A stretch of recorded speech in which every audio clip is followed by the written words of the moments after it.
5টি সময় শিশুকে শাসন করা যাবে না।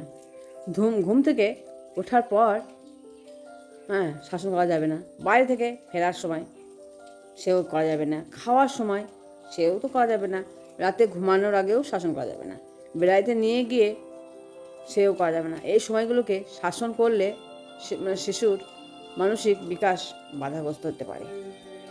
বাচ্চাকে ঠিকমতো খাচ্ছে কিন্তু ওজন নিয়ে চিন্তিত, এর সাধারণ দুটি কারণ রয়েছে। জেনেটিক্যাল কারণে অনেক বাচ্চা স্বাস্থ্যকর হলেও অনেক বেশি ওজন বাড়ে না।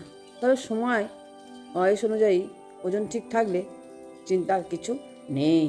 আর প্রোটিন জাতীয় খাবারের অভাবে বাচ্চার ওজনও বাড়ে না। আবার শিশুকে যে খাবারগুলো খাওয়াবেন না, সেগুলো কোনগুলো ব্লেন্ড করে খাওয়াবেন আর কোনগুলো খাবেন না সেইগুলো আর কি। ডিমের সাদা অংশ কোনো কারণে ব্লেন্ড করবেন না, এর প্রোটিন গঠন পরিবর্তিত হয়।